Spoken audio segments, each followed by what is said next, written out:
Flat উপহার, পারমাণবিক প্রকল্প, জমি কেলেঙ্কারি, দুর্নীতির অভিযোগের তালিকা দীর্ঘ থেকে দীর্ঘতর হচ্ছে টিউলিপ সিদ্দিককে ঘিরে। সাবেক প্রধানমন্ত্রী শেখ হাসিনার ভাগ্নি ও ব্রিটিশ রাজনীতিক টিউলিপ এখন যেন এক আন্তর্জাতিক বিতর্কের কেন্দ্রবিন্দু।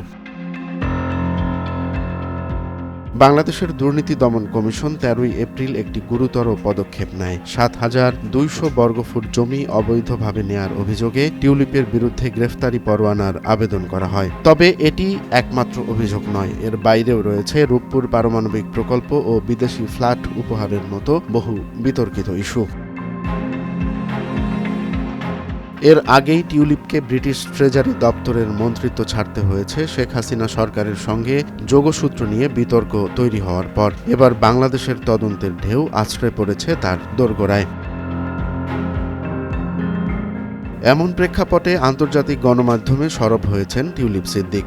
তার আইনজীবী প্রতিষ্ঠান স্টিফেন্স হারউড গণমাধ্যমকে জানায়, রূপপুর প্রকল্পে টিউলিপের কোনো সংশ্লিষ্টতা নেই। এমনকি ফ্ল্যাট উপহার নিয়েও তাদের যুক্তি, সেটি ছিল ২০০৪ সালের একটি ঘটনা, যা পারমাণবিক প্রকল্পের অন্তত ১০ বছর আগের। বলা হয়, কিংস ক্রসের সেই ৭ লাখ পাউন্ড মূল্যের ফ্ল্যাটটি দিয়েছিলেন আব্দুল মোতালিব নামের এক ব্যক্তি, যিনি টিউলিপের পরিবারের ঘনিষ্ঠ। আইনজীবীদের দাবি, এটি ছিল একটি ব্যক্তিগত উপহার, কোনো দুর্নীতির ফল নয়। ঢাকার পূর্বাঞ্চলে জমি বরাদ্দ নিয়েও টিউলিপের বিরুদ্ধে অভিযোগ তুলে সংবাদ মাধ্যমকে ব্রিফ করেছে দুদক। কিন্তু টিউলিপ পক্ষ বলছে, এসব ব্রিফিং আসলে যুক্তরাজ্যের রাজনীতিতে প্রভাব ফেলার কৌশল। তারা মনে করেন অভিযোগগুলো স্বচ্ছ নয়, বরং রাজনৈতিক উদ্দেশ্য প্রণোদিত।